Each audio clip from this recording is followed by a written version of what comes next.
communication. Then I'll talk about the audiologist's role in your hearing healthcare. And we'll also discuss the correlation between falls and hearing loss and how to really reduce the risk of falls. I'll also talk about hearing aids that assist in detecting falls. And lastly, as I mentioned, any questions I'm more than happy to answer at the end. So a little bit about the Center for Hearing and Communication. We used to be known as the League for Hard of Hearing. We're a nonprofit organization that's based in New York City, but we also have another location in Fort Lauderdale. Our mission is to provide high quality, comprehensive service in order to really empower people affected by hearing loss, deafness, or listening challenges so that they really can have communication without limits. We have several programs within our facility, which include our outreach program, as well as audiology, emotional health, and speech language services. And we also have an extensive family resource center, which provides information and support so that parents and family members can make informed decisions really to address their individual needs. So now we'll discuss the audiologist's role in your hearing healthcare. And one of the roles of an audiologist is really to help our patients better connect and communicate with the world around them. We really care about our patients and we really want to treat their auditory system so that they can really go ahead and lead better lives. And one of our responsibilities really is to educate patients about the benefits of treatment, which includes amplification devices such as hearing aids and recommendations for next steps in your hearing healthcare. But it also includes a discussion about the risks of leaving them untreated. And one of these risks involves the increased chance of falling due to hearing loss. Now, I'll provide you with some facts about falling. People 65 years or older commonly fall. And according to the Center for Disease and Control and Prevention, more than 1 out of 4 older adults falls each year, which really is a significant number of people. Falling can often result in visits to the emergency room, broken bones, traumatic brain injuries, hospitalizations. Specifically, each year, 3 million people are treated in emergency departments for fall injuries, and more than 95% of hip fractures are caused by falling. So I know this is really true because if I asked any of you, if you knew anyone who it was affected by falls, it would be the large majority of you. I know personally for myself, so many people, relatives in my life have had different consequences because of falling, unfortunately. So it's definitely of importance. Additionally, falling can also create an emotional burden. So people who are 65 and older can potentially fear falling because of the risk of injury, but also because they may be embarrassed or they don't want their family members or loved ones to worry about them. And they want them to still live their independent lives. This being the case, those who feel this way might limit excursions and social activities because they fear that they're going to fall, which results in physical decline and social isolation. Now, there is a correlation between falls and hearing loss. In fact, hearing loss is one of several factors that cause falls. And according to an article by Dr. Frank Lin, he's an assistant professor at Johns Hopkins University, and he says that even a mild degree of hearing loss triples the risk of falls, the risk really of an accidental fall. And he has conducted research that states that the more severe the hearing loss is, the higher the risk of falling. Which, as we get older, that typically does happen. Our hearing declines and we go from more of a mild state and it does progress to a more severe state. And that's why it's relevant to us to acknowledge this, because the risk of falling increases as we age. Now, you might be asking yourself, okay, you told me that there's a connection between hearing loss and falls, but how does hearing loss affect our balance? Well, our auditory system, which is responsible for hearing, And we have the vestibular system, which is responsible for balance. And they're connected together in the inner ear, which is right here. We have the hearing nerve, and then we have these three little spirals, which are the semicircular canals, and those are responsible for balance. So again, they're connected in our inner ear, which is why hearing loss is affected by balance. Additionally, hearing loss also affects balance because it makes people less aware of their environment. So for example, people with hearing loss may not notice other people or pets or activities that are going on around them. And it goes without saying that if you're not aware of your surroundings, then there's this increased risk of falling. In addition, hearing loss can decrease your spatial awareness. And this is because hearing loss can distort sounds, which makes it harder for people with hearing loss to correctly identify and know where the sound is coming from. Finally, hearing loss causes the brain to use more resources for hearing and interpreting speech and sound. Because if you're using more of a cognitive load, if you're using more energy to hear the sounds that are going on around you, then you're putting less energy into your balance, which again results in falling.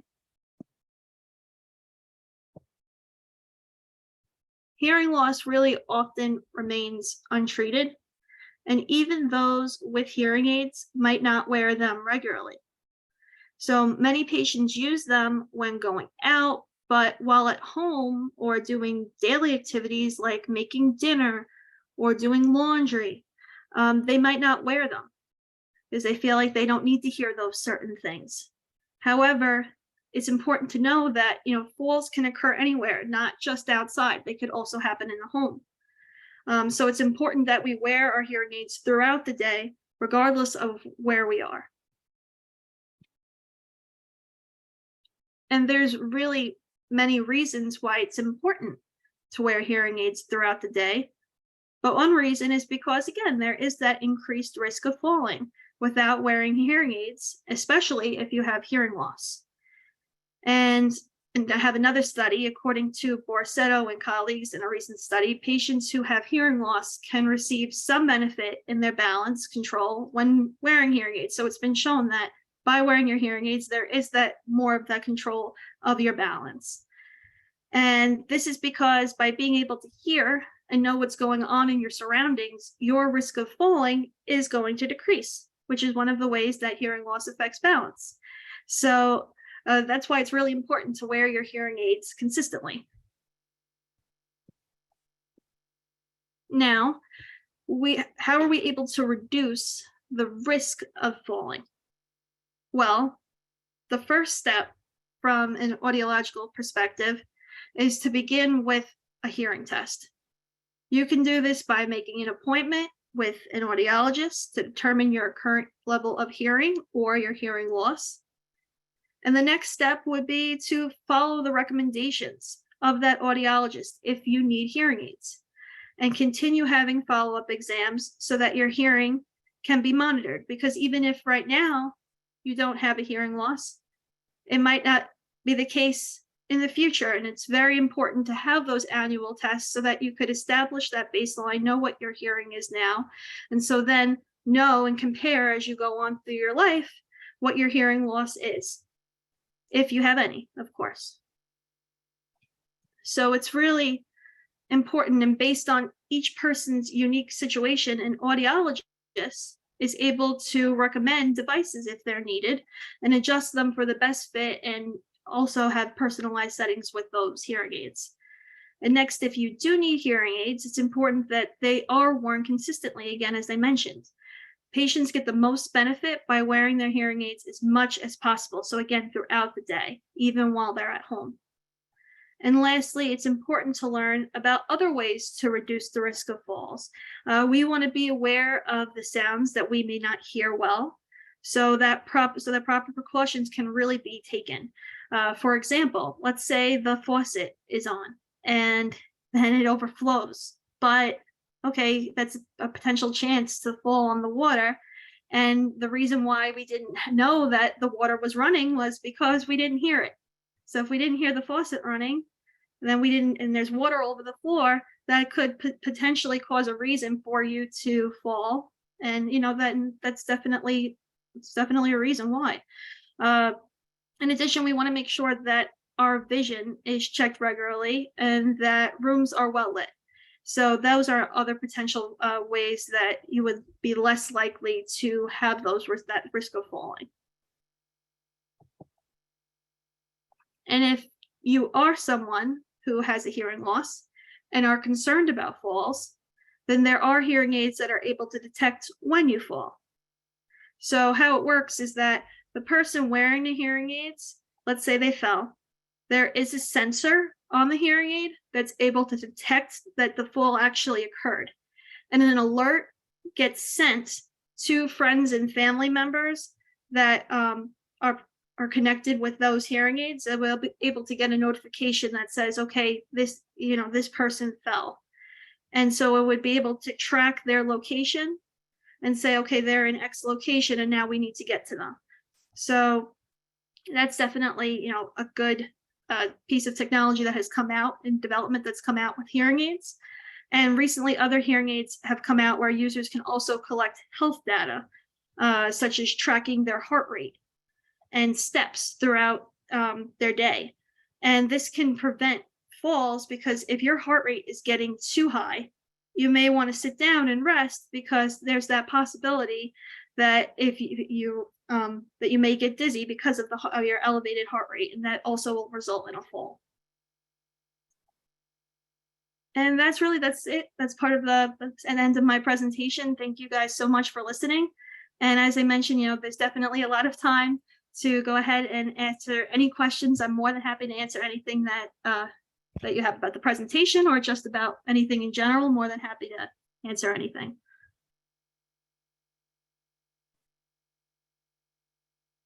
And our information's right here. I'm at the top, Lauren, and then Carolyn is also on our call today. Do you have any questions, or even just general questions about hearing health? Yes, I do. Sure, go ahead. I got in a little late, but I'm so sorry. But I did hear what I needed to hear. Good. Because I fell not too long ago while I was sitting on the chair, I had my feet up. I fell asleep. And somebody rang the bell from downstairs. And I suddenly, I didn't realize that was up. And I fell right over it, and yes, I got shook up over it, and I couldn't get up. I tried pulling a pillow from the other couch to see if I'd be able to hold on to that to get up. And I just couldn't. And I said, wait a minute. Now, you know what to do. I called my granddaughter, who lives not too far from here, And I said, do you still have my keys? And she said, yes, I have. Okay. So she said, okay, I'll be there. My uncle and I are coming. We'll be there in a few minutes. I said, don't call any police. And that's the truth. That's what I said. And they were here before you know it. And I happened to have a little lock on top over, but that wasn't a problem. They opened the door and they just flipped that open, And they were in here, and my granddaughter is a nurse practitioner, so she positioned my feet. And then her uncle said, all right, we're just going to check you for a minute. Just relax. He put his hands under my arms, and I was able to stand up. And I felt very lucky that I was able to. They said, now, take it easy. And my granddaughter said, she asked her uncle to go in the kitchen. She wanted to check my back and make sure that nothing was broken, you know. Can I just interrupt for 2 seconds? I'm sorry. We have some people that came late. Is there a way, Lauren, for Oh, you, okay. not to go through the whole presentation, but maybe just to highlight the important things that the other people could hear and should hear? And then I have one other question. Right, of course. Oh, Yeah, no, and to address you, I'm very, very happy that you had relatives that were able to come in and definitely help you out. That is amazing. I'm so happy that it worked out. And it's hard because other times people don't necessarily have that lifeline to say, okay, let me be able to call, or they might be in a difficult situation where they might not be able to pick up the phone. And so then what do you do then? And so it's good to actually to know about reasons, ways that falls could occur, know about ways to prevent them. So that's definitely what this is all about. Now, addressing what you were saying, really the whole thing is about, we want to make sure we know that there are ways to reduce falls, and we want to know about ways as to why falls occur in the first place. And from an audiological perspective, this presentation was really focused on hearing loss and saying that if you have hearing loss, the chances of falling increase because there's research out there that shows that the more severe your hearing loss is, the greater chance that hearing loss occurs. I mean, the greater chance that falls occur, because we're in situations where we don't necessarily hear what's going on in our surroundings. We aren't spatially aware of what's occurring, because if we have hearing loss, then that distorts sounds, which we won't know where incoming signals are occurring, and so then falls could occur. And if we can't hear the signal at all, then you might not necessarily, there's really just a greater chance of falling in general. Like in my presentation, I gave an example about the water flowing. If you don't hear in your own home that the faucet is on and your kitchen overflows with water, and you go into the room and there's water on the floor, you might slip on that. And so, but it might have been prevented if you heard that the faucet was on to begin with. And so it's just like those are just things that I just wanted to highlight, and that you want to address your hearing loss so that you're not put in situations like that, and that just routine hearing screenings, having a hearing test is so important, because even if you don't have hearing loss right now, you want to make sure that you have a hearing test annually so that you have established that baseline, what your hearing is now, and then you can compare it, God forbid something else happens, or that you do get hearing loss. And if that's the case, how do you go ahead and prevent, or really just make sure that you're still hearing all of those sounds in your environment? And that would, a way of preventing that, or the risk of falls, is hearing aids if they are needed. Another way of reducing falls is just making sure that your vision is okay. Another way, and making sure that you're in a well-lit room. So those are just other examples of how you could reduce the risk of falls. I hope that summed it up nicely in a little way of the whole presentation. thank you very much. You're welcome. Because I have a hearing loss and I wear hearing aids. I'm seeing the doctor tomorrow, the audiologist. Oh, good. Oh, that's wonderful. Yeah. Yeah, I have an appointment. Okay, good. Because I also have problems with my vision, so. Yeah, and the combination of the two, it's important to, take it slowly and just be on the lookout. But so we have some other people raising their hand. Natalie, did you want to ask a question Sure. or make a comment? I'm going to make a comment and maybe have something that will help someone. I have been blessed with double vision and vertigo. My glasses have prism, but you find out that the prism is for distance, But if you're using the computer, the iPad as I am now, you need a second pair with a different prism prescription because you're now 18 inches away as opposed to feet away, traffic lights. At physical, I use a 4-prong cane. I'm going to all RSS activities that are physical in order to keep me moving. And I also do something with a physical therapist called wall surfing. If there is a nearby surface, I will mostly put out an elbow or a hand along with the cane. So that's with the other hand in order to balance properly. When I turn corners, I stop before I turn to make sure that I'm turning without my head making me crazy. And the other suggestion came from a friend. When you get up from a chair or out of a car, stand still, count to 10, get your bearings, and then move. The same thing in bed when you're getting in and out of bed.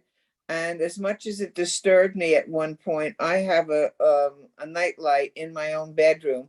It disturbed me when this first started, but now it's just part of the night routine. Those are definitely all great suggestions. Thank you so much for sharing that.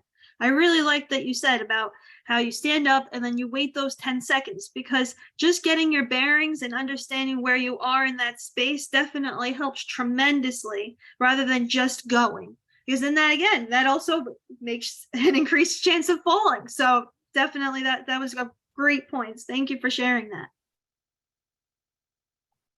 You're welcome. Thank you. Any other comments? I think I saw something in the chat. Oh, Let's let's see. see. What about during night when getting up from bed?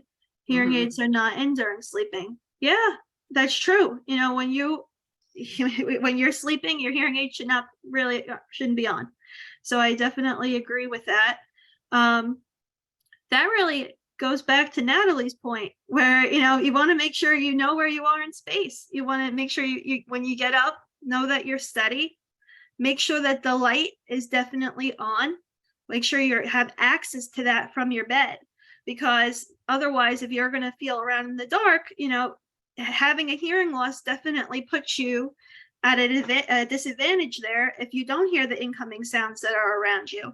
But also, what's good to point out is that if it is during the night and you want to get up from bed, I, again, put the light on, but I would make sure that if you have a hearing loss and if hearing aids are recommended to you, to have them by your nightstand. Because then if you need to get up, at least if they're by your nightstand, you'll be able to put them on, in order to go do the things throughout your home. That's another point that I was making before, was that we want to make sure that we wear them throughout the day, not just when we're out. But at home is also just extremely important to also wear them in the house, so that you make sure you know where you are in your environment. Make sure that there's incoming signals that are coming in, that you're aware of them. So I hope I addressed that that question. I have another hint. I was very uncomfortable with the use, first of all, kept breaking, of the wristwatch that answers when you fall and you talk to someone immediately from your wrist. And I found the clip-on clips very inconvenient as to where they were, or the neck thing. I have on my cane, I put a small cloth bag. Everybody's handing them out lately. And I am never, ever without a telephone. It is in that bag. So if you fall, God forbid, you are going to have your cane near you. You literally just, if you're conscious, I have to add, just grab that cane, the cane, and in it will be the phone for you to make a phone call to, 911 or whoever it is that you would call in order to get help. That's a great, really good tip. Do any of you have an Apple Watch or a smartwatch? I tried the Galaxy 4, which was at that time the latest one out there, but it spoiled what I had before, spoiled me. I could literally talk into the previous one. I'm not naming the company because their watch bands kept breaking. Oh, But to know that I would fall down, touch a button, and immediately get an operator was a very big thing because I've taken the liberty of falling twice in the last 3 years, and I am not doing that anymore. My left arm does not have any more bones to break. We're finished with it. But I like the idea that you could press a button and an operator was there immediately, Mhm. but the watch kept breaking. Yeah, okay. So you don't need an Apple Watch for, I mean, I think some of the suggestions like that Natalie has terrific. And, just be mindful of your medications too. Did we discuss it too? Like if you're taking a new medication or you're feeling dizzy, I know that can definitely have a factor. How well you slept the night before. I mean, every day is different. I recently fell walking my dog and I forgot that I set up my Apple Watch. I'm showing everyone my watch, to detect if it notices a hard fall. This is maybe what Natalie was talking about. And I forgot that I set it up. So when I went completely flat down on the street, I was so lucky. It was a quiet night. There was no one there. It was just a dark section that I misstepped. It was an uneven surface.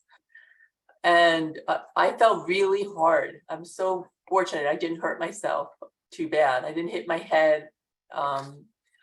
But the watch started vibrating and flashing and talking to me. And I was like, what is going on? And the watch said, we've noticed, or the Apple Watch has noticed you've taken a hard fall. Are you okay? And if you're not okay, press that you're not okay. And do you need emergency services? And if you were capable, you could press it. And the reason why I'm bringing this up is, fortunately, I didn't hit my head. And I felt like I could get up. But it was very hearing loss friendly because the watch, everything that they were saying in the audio was also on the face of the watch. So it said the same written message that they were speaking to me. And so that was very comforting.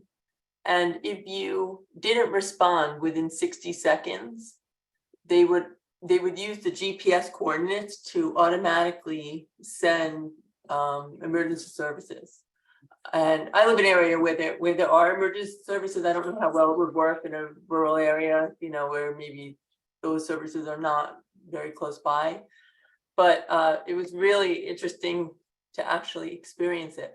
So it's something to think about, to activate if you ever consider getting that type of watch for the Android Galaxy or the iPhone watch.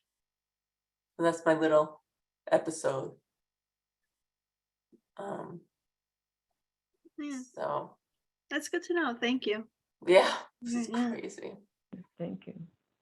It's really difficult when you fall. Like it's just so like what the other I don't remember the person's name who was speaking before. You get like disoriented, like you have to like collect yourself. So I think what Natalie said, like doing the exercises, even just a little bit. That's not our specialty, but I even noticed myself personally, I do Pilates twice a week. And I think when I fell, it was over a year of doing Pilates twice a week. And I noticed that I fell better. Like I fell strong. I almost fell into like a plank. And I was able to get myself up. I don't know if it would have been as easy to do that if I had not started those classes, You Anyway. just reminded me, I also have, I don't a safe lock on the outside handle of the house. Oh, It requires a code to get in, which the kids have. yes. And I don't know where else I had to list it, but my house key is in that box. Mhm, It looks like a lock, a regular hinge lock, but mhm. it requires a code, and in it is a house key, so that if my daughter would have gotten the phone call immediately, if she were calling the police, she would have been able to tell them how to get into my house without breaking the windows one year when I was out of town and the neighbors had to get in. Yeah, Yeah. definitely. Yeah, Yeah. Just out of curiosity, because I didn't touch on this at all, but I definitely think if you're in that situation, if you do fall, and what do you do? I know the cell phone was definitely, a good option, but what do you think about like another alerting system out there? Like I know there's like Life Alert and there's other Yeah. like things like that. Is that something that anyone would have ever been interested in, or it's something that you're like, I don't want that. I'm never gonna have it on me, and I don't wanna. Does anyone have any opinions about that at all? I let it go because I found that the rope around your neck was cumbersome. And the system I had, the watch, they blamed it on the makers of the Asian makers of the watch, and they were stuck on a barge, which is of course a COVID beginning. But I have my regular house phone, not my cell phone, in Okay. my on my person all the time, in the bag on the cane. So that this way I literally just have to dial 911. I don't have to wait for it to turn on or anything else. All the phones are portable now anyway. Yeah. Yeah. Anyone else?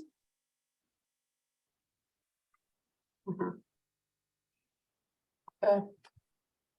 Could you just tell me the name of that first watch that you mentioned, Alpo? How do you spell that? There's Galaxy Watch, Galaxy 4, as in Yeah. Galaxy, Galaxy.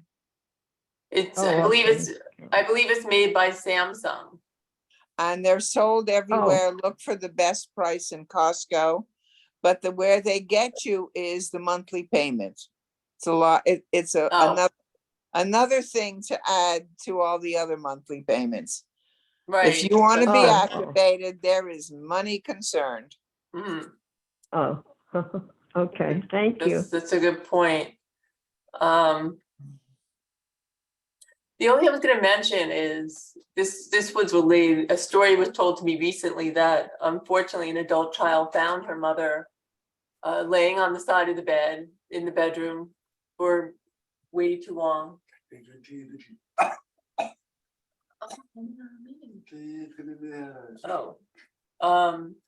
And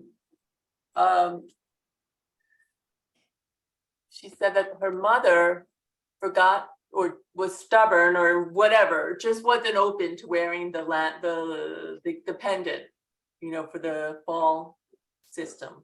I don't know what system she had, but it was a system that you pay every month, like the monthly fees or what Natalie's mentioning. But it wasn't a specific pendant for hearing loss. It was just a pendant that you press if you fall.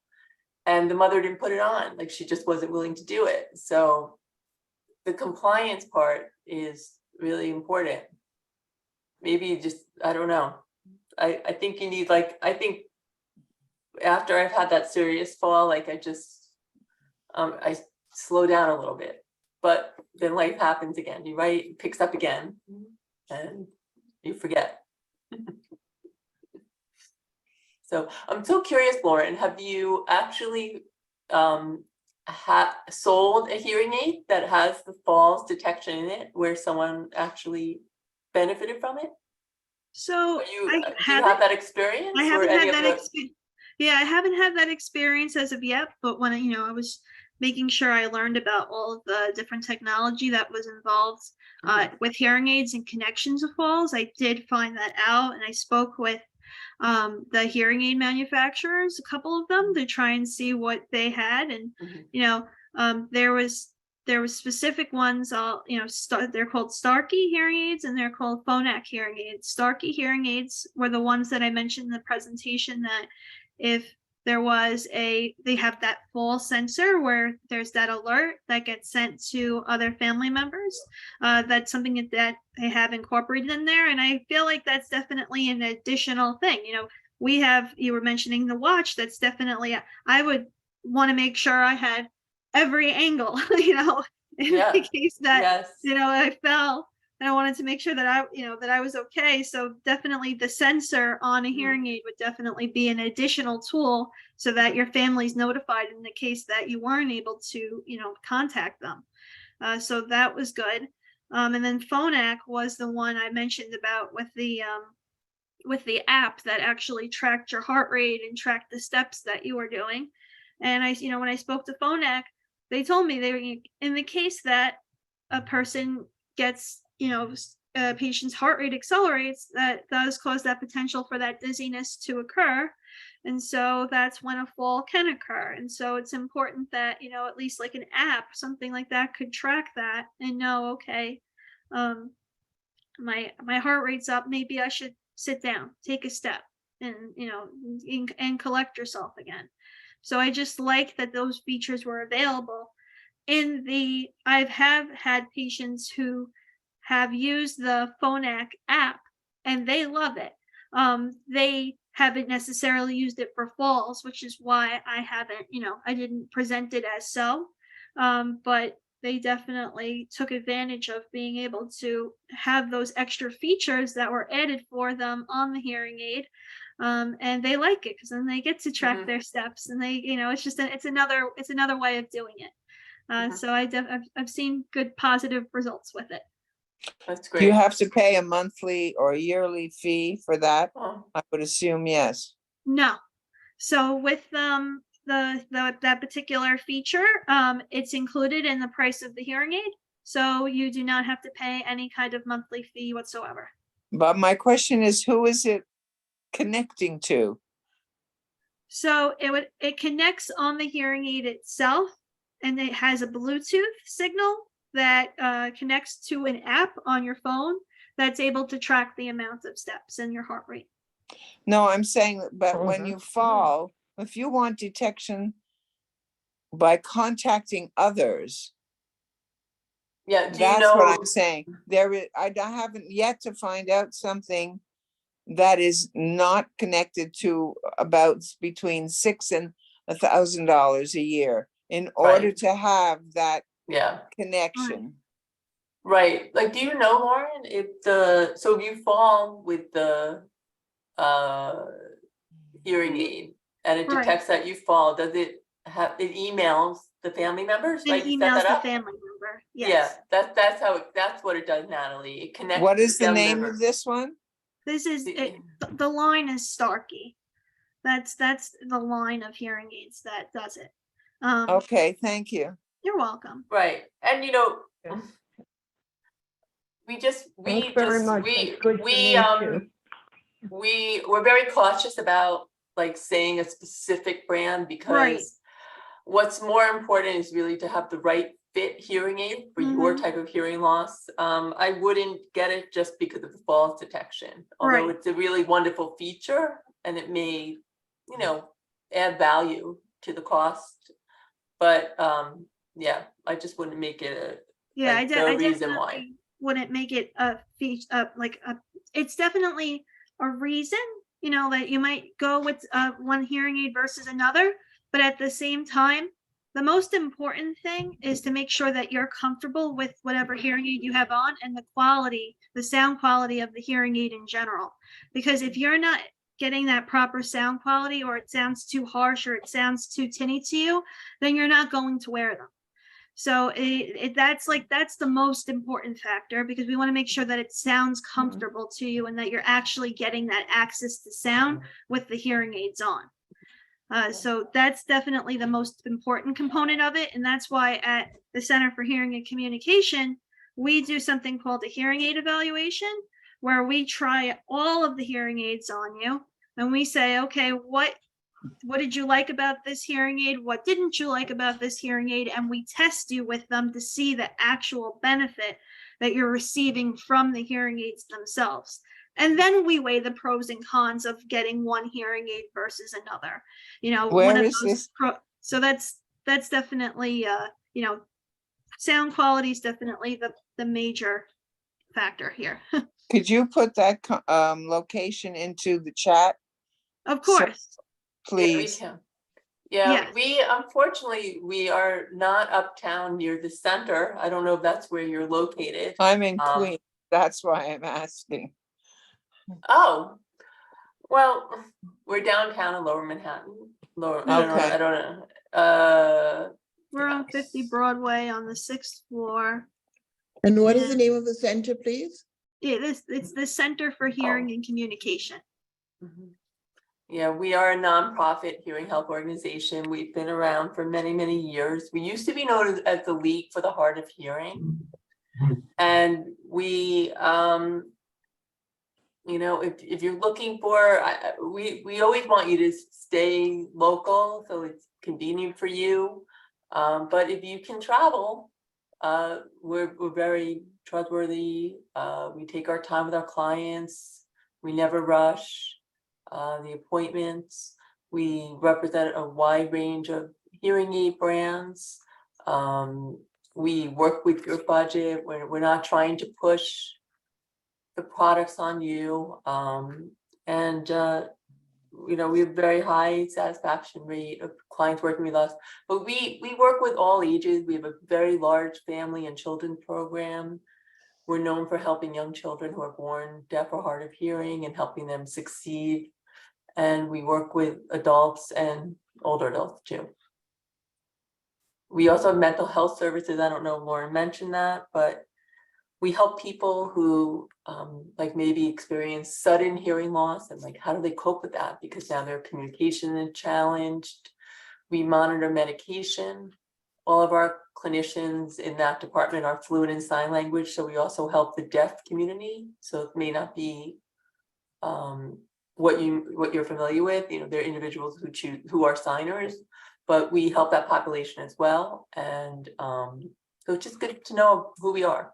We also have a whole tinnitus program, like if you're ringing in the ear, we have a special program for that. And then we have other specialties as well. So if you have any Goes young with children, Meniere's- go ahead. What was that? Meniere's syndrome. Do I work with patients? Meniere's, Lauren, what do we do? We help people with Yeah. Meniere's. Yeah. Yes. Yes, very Yeah, difficult. definitely. That's a difficult condition. Yeah, that's not me, but my daughter and my husband handed it down to my daughter. Oh, so you're Oh, familiar with that, yeah. Yeah. Now you're at 50th and Broadway, did you say? Yes. Correct. It's 50 Broadway, Mhm. not the street 50th, but Yeah, not the street. we're Oh. on Broadway downtown by the big bull statue. Oh. We're all the way downtown. Yeah, we're not near this particular senior center, older adult center. Oh, that's okay. Yeah, but you know, I you can can hop travel on, with somebody.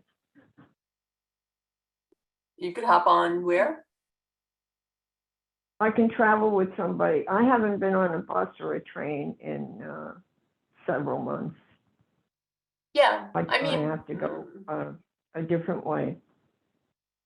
Right, like You know, assess a ride, or someone could drive you, or take Yeah, somebody to take a drive me or a taxi. taxi. Yeah, yeah. or taxi. Sure. And you know what we can do, and you know, Lauren can fill in too, is during the pandemic, we really took to heart the fact that people maybe don't want to come in very much because of the COVID and everything.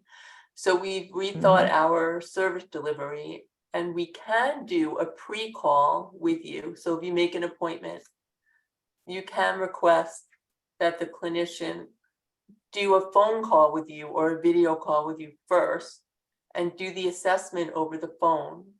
So that way you get to know them, they get to know you, and they get everything ready for you so that when you come in person, everything's ready. They're familiar with you, you're not wasting extra time.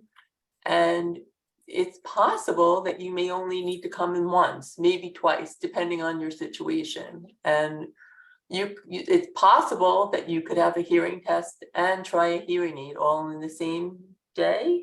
Lauren, is that right? So Depends. you It can- depends you on could have the. yes, you could have a hearing test, and we could also schedule an appointment for a hearing aid evaluation in the same day. If hearing aids are something that is recommended and that's something that you're interested in, what we would do after that is schedule an additional appointment for what's called a hearing aid dispense, where we would be able to give you the hearing aids and we'd be able to show you them and help you, take care of cleaning and maintenance and explain everything to you, how to put them on, how to take care of them, charging them. So there's a bunch of different steps that we would go through in that procedure. And then following that, there would be a hearing aid check. So at that point, we would want to make sure how you're doing with the hearing aids. Is there any questions that we would need to address once you've had them and you've been wearing them for for a couple of weeks? So I always say to patients, I know that it's hard to, with traveling and commuting, but I think the best thing to know is that when you're putting yourself in this situation, that it is a minimum of 3 appointments or 2 really appointments between the hearing aid, having the test, having the evaluation, having the dispense, and then also a hearing aid check. So it's really a minimum of 3 appointments so that you could feel comfortable in knowing that you've been provided the best care and understanding what you do with the hearing aids on. Yeah. So it's really about making sure that you're comfortable traveling to whatever facility that you go to, so that you could have that time and make sure that you know what you're doing with them. Okay, that's good. Sounds If- great. If you already have hearing aids, and I for have. any reason, and if for any reason you just don't feel like you're doing well with it, or your audiologist retired or closed their practice, we work with people who need help with their existing technology. We can help you with that too. We can assess it, we can see how well you're performing with it. We can recommend other things to help you function better. Sometimes the hearing aid alone is not enough, and you may need other accessories like helping you with the TV or helping you with the phone. So there are lots of things we can do to help you out. Oh, that's wonderful. Okay. All right. Any other Okay, questions thank before you. we wrap up? Okay, so did you include the phone number of your phone number, Lauren, in the chat? Yes, I put it in Okay. chat. Yes. Okay. All right, so we look forward to maybe connecting again soon. I will physically be at the center for the tech session, for the tech fair that Margie had mentioned.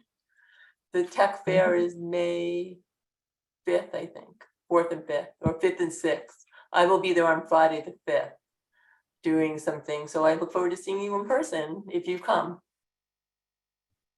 Okay. Okay. It was great Nice talking to with see you all. all. Okay, And thank you. Thank yeah, it was very really nice much. to hear. It was nice to hear some of your suggestions. I always learn something new. Oh, I want to tell you one thing before we hang up. Someone told me something new. I thought this was great. She said when she goes to the shower, she takes her smartphone with her. Or you could, I don't think it would work with a landline phone, but I guess you could stretch. So maybe you could take like the handheld mobile phone, put it in the bathroom. And what she does is that she has it as a security, because if God forbid she falls in the shower or the bathroom, she could say, "Hey Siri, call 911." If Oh, she can't okay. reach it, if that's something familiar to you. If that's not familiar to you, then maybe you just have your, if you have a, what do you call the portable phone? The portable phone. If you have that, you could leave it and maybe you could grab it and reach it. But I thought that was such a good suggestion. And she always says to make sure you have good lighting on the way to the bathroom. Like your path at night from your bed to your bathroom, just make sure everything is cleared away. I do that every night. I just feel like I'm, jinxing myself if I don't move stuff over. So, but I thought the 911 suggestion was really good. All right. Absolutely. Very good. Have a great afternoon. Thank you. Yes. Well, All right. thank you very Take much. care, everyone. Thank you. Appreciate Bye-bye. all your help. Oh, you're course. welcome. Okay, bye. Bye. Bye.